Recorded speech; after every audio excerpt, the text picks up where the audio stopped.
back. Well, new polling out today shows that a minority government or a hung parliament is a 50-50 bet at the next election. The Fin Review reports that Labor is predicted to govern at the next election either in a hung parliament or with a thin majority.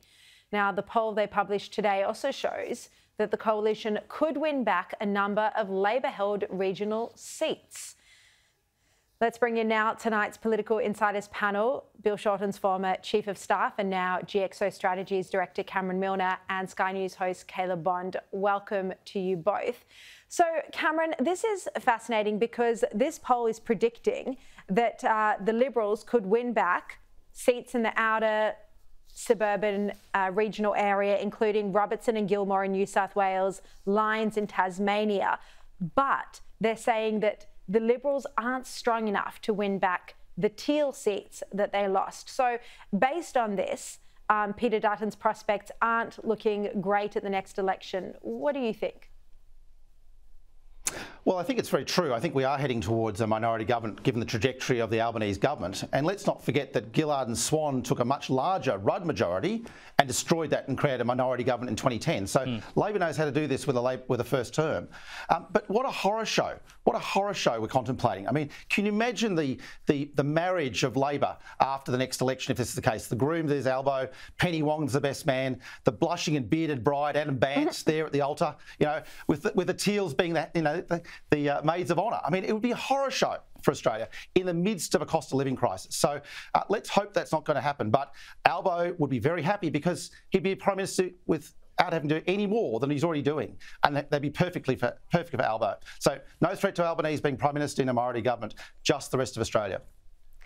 Yeah, Caleb, look, it is going to be a tough ask for the coalition to claw back the 19 seats that they need to win majority government. But I do think that there are shortcomings with polling, particularly when it comes to the Teal seats. You know, the emergence of the Teals are really a new trend at the last election. So it might not capture whether or not people have tired of the Teals. And you know, partly the reason people in, at least in wealthier seats, embrace the Teals is because they were turned off Scott Morrison at the last election. They didn't want to vote for Morrison, but they weren't prepared to vote for Labor. So I think you might see some of these seats return to the coalition. What do you think?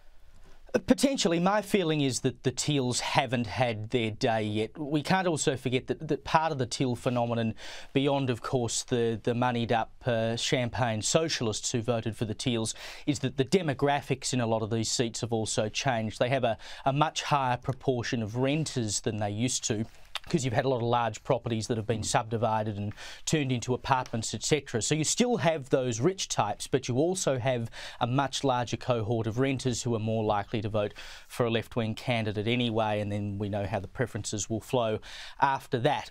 Given the 19 seats, as you say, that the coalition would need to claw back in order to form government, it's basically a statistical impossibility. The government has a majority of only 2 or 3 seats, so it is highly likely that that will be lost and they will go into minority. That is what I have been saying for quite some time will happen, and then it's just a matter of which independents they get on board. I haven't gone to check what the odds are on Sportsbet or any of the bookies yet, but that would be my bet, I reckon, a minority government formed by Labor, because the problem for the coalition is, let's say they claw back 5 or 6 seats, which would be a pretty good result. They then still need a huge number of people on the crossbench in order to get them over the line, and I just can't see that happening.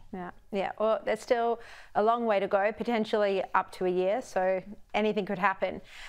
Now, earlier in the show, in the last segment, we were talking about how, you know, Anthony Albanese is proud of the fact that he hasn't lost a minister in his first term as PM, and he wants the perception of stability leading into the next election. And, you know, this is partly why he hasn't sacked Andrew Giles, even though the reports today are that Giles allowed a child rapist to remain in Australia, thanks to his nonsensical Direction 99. But Cameron Milner, there's another reason as well that Albanese hasn't moved on Andrew Giles, and I bet you can explain it to us. You would know it more than most. It's that Giles is one of his factional heavyweights. It's one of his numbers men. You know, tell us about whether you think this is why, at least partly why, Albanese would be protecting Andrew Giles despite his repeated and proven incompetence. And I think we've just lost, and now he's back. We got Cameron Milner back. I think have we got you back, Cameron? Hope so. Yep, all right. Hope so, I can hear you, yes. Yep. Okay, well, tell us about Andrew Giles being one of Albo's factional men. Well, Giles is definitely an Albanista. That's the only possible reason for his survival. But the second reason is the worst kept secret in Canberra is that Albanese is going to have a ministerial reshuffle. This guy needs a refresh with his numbers, so Albo's going to have a ministerial reshuffle very soon. And I think in that stage, Giles will be moved sideways and put into a different portfolio to save the embarrassment, but he'll still be a minister. And then people like Andrew Charlton or Gillian Hill, who's very ambitious, they'll be promoted into the ministry to refresh the ministry. So I think Albo's just waiting for the ministerial reshuffle, which is coming, to refresh his own numbers in Canberra. Yeah, I mean, it's extraordinary. I think, as much as I on this show care strongly about the anti-Semitism crisis, and we talk about it every night. Caleb, we all do. Yes, thank you, Cameron. But Caleb, to perhaps mainstream Australians, it's stories like this, that the minister allowed a child rapist to stay in Australia, that really cut through and are an example of the government's incompetence. Most certainly, and I know Mr Giles is generally pretty useless, but I'd be checking where he was about 2 minutes ago when Cameron cut out, because I think he might have pulled the plug to prevent what he knew was coming. But I mean, it's not that powerful. Let's talk about why this happened. This Directive 99 was essentially because New Zealand and its Prime Minister at the time, Jacinda Ardern, was herself facing an election in New Zealand, which she won in 2020, but we know what happened to her after that. And she was taking this hard line at the time that Australia was, dumping its criminals on New Zealand. You're trying to deport these New Zealand citizens back to our country, even though they've lived their whole lives in your country. They're your problem and you should deal with it. Now, Scott Morrison, to his credit, did not cave into that and, as good as said, get stuffed.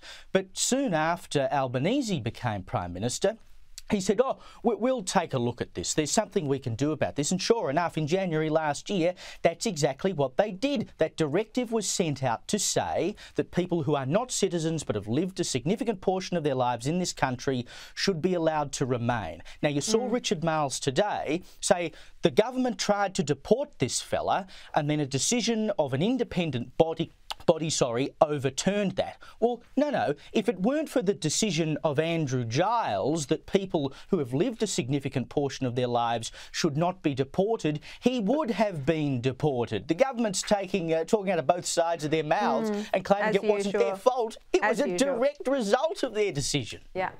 Now, just before we go, Ukraine has been left waiting for 6 months for a response from the Labor government after the Ukrainian ambassador requested an urgent shipment of coal as its power plants are targeted by Russia. Now, The Age today reporting that Ukraine lodged the request in December with a follow-up written to Foreign Minister Penny Wong just earlier this month. Cameron, it clearly seems there are so many examples of this, how the Albanese government has let Ukraine down over and over again. They have, and it's been terrible what we've done in terms of Ukraine, but it's also terrible what we have done with China as well. I mean, Penny Wong is completely distracted with winning a PLA award for the Palestinian Liberation Army, at the hotline Hamas. I mean, this is a terrible woman distracted by, political movement in the Middle East, and everywhere else couldn't care less about, and that's terrible for Australia. Yeah. And just before I get sued by Penny Wong, of course, she claims, she says she doesn't support Hamas or the PLO or any other terrorist group. She would be arguing that she... Hamas certainly supports Penny Wong. Hamas has put out statements supporting moves that Penny Wong has made. That is true. All right, Cameron Milner, Caleb On, thank you both very much for your time.